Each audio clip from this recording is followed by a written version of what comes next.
Beberapa hari lalu itu saya dapat pertanyaan dari teman member Hobi Kayu. Pertanyaannya tentang video YouTube, promosi video di YouTube, maksudnya bikin konten untuk produknya. Jadi yang tanya itu dia produksi kerajinan, terus juga furnitur dari kayu. Nah itu dia tanya, efektif nggak kalau misalkan kita bikin video atau bikin konten untuk mempromosikan produk kita, khususnya di YouTube. Ya ada plus minusnya sebenarnya. Kalau beberapa teman-teman waktu itu sempat saya tanya-tanya, kenapa pada nggak bikin konten atau video buat YouTube, buat promosiin produknya. Beberapa ada yang jawab lebih ke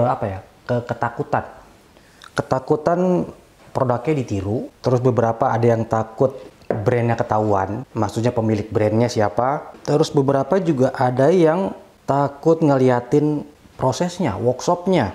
Tapi sebenarnya kalau dibilang efektif atau enggak, ya bisa efektif, bisa sangat efektif, khususnya buat teman-teman yang memang tujuannya buat branding.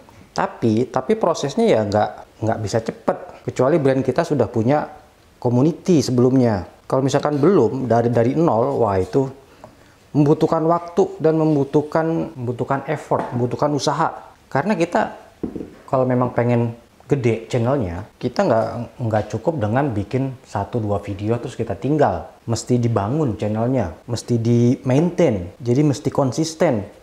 Kalau kuncinya bisa channel bisa gede, subscriber bisa banyak, view bisa banyak, itu kan lebih ke jadwal upload. Semakin sering teman-teman upload, semakin besar kesempatan channelnya akan besar. Jangan tiru saya, jangan tiru Hobi Kayu. Kalau saya kan bikin cuma buat, ya maksudnya kalau pas lagi iseng, kalau pas lagi ada waktu. Kalau misalkan nggak ada waktu, kalau pas lagi saya ada kerjaan utama gitu, ya kadang saya nggak bikin video sampai berbulan-bulan. Nah teman-teman udah siap belum gitu untuk maintainnya, untuk bikin schedulingnya, resource untuk bikin video, upload, terus ngurusin channelnya, respon komentar-komentar, memaintain YouTube channel itu lebih kompleks dibandingkan kita maintain media sosial seperti contohnya Instagram gitu. Karena kalau di YouTube, kalau misalkan kita sudah konsisten dalam seminggu kita bikin 1 video atau 2 video, terus kita nggak bikin selama sebulan 2 bulan, ya ranking channel akan turun. Jadi kalau buat teman-teman yang serius ngembangin channel, baik itu atau teman-teman woodworker yang memang suka sharing video dan pengen channelnya gede, pengen bisa menghasilkan uang dari YouTube, ya mesti konsisten. Kalau bisa minimum seminggu satu video. Kalau misalkan bisa dibanyakin seminggu 2 kali, atau kalau mau lebih ekstrim lagi ya seminggu 3 kali. Dan itu dijadwalin, dibikin konsisten. Kalau soal konten kalau buat saya, kalau dari yang saya lihat ya di algoritmanya YouTube, konten itu nomor 2 di bawah konsistensi. Jadi sebelum teman-teman fokus bikin konten yang bagus banget, fokus dulu ke scheduling, ke konsistensi upload dan bikin video. Nah kalau untuk brand, kalau untuk buat teman-teman yang pengen mempromosikan produk di YouTube, kalau misalkan produknya tidak unik, maksudnya kata kuncinya, terus juga produknya produk yang banyak di pasaran, ya memang lambat karena bersaing dengan video-video yang lain. Apalagi kalau misalkan bersaing dengan channel-channel yang sudah besar, itu akan lebih sulit ngelawannya. Kalau misalkan teman-teman punya media sosial yang sudah besar, sudah punya community, misalkan follower IG sudah banyak, atau follower di Facebook page sudah banyak, nah itu bisa dialihkan ke YouTube. Nah, itu akan membantu perkembangan channel. Saya aja walaupun saya jarang-jarang bikin video, apalagi video project, itu kadang suka ada aja yang tanya tentang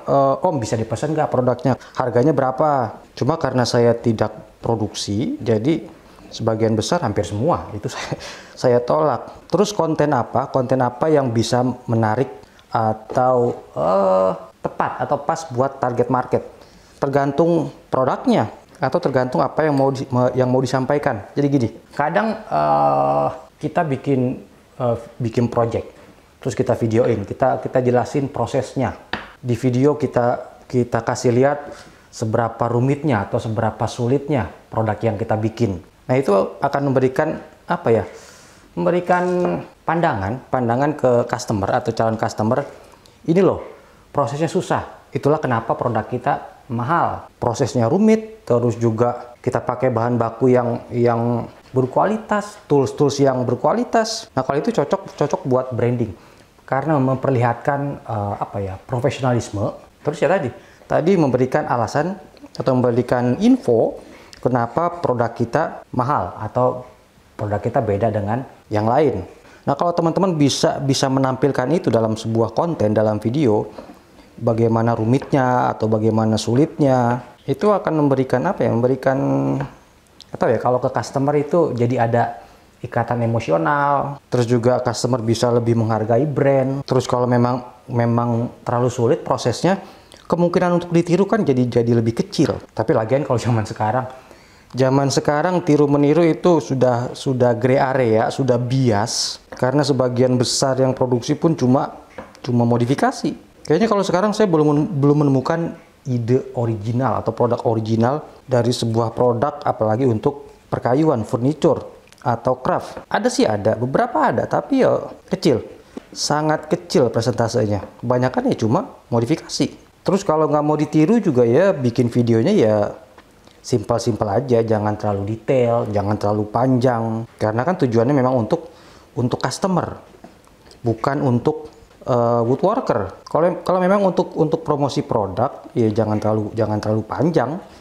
5 menit itu sudah terlalu panjang. Kalau untuk promosi produk atau memperkenalkan produk, 3 menit masih oke. Kalau 1 menit kecepatan.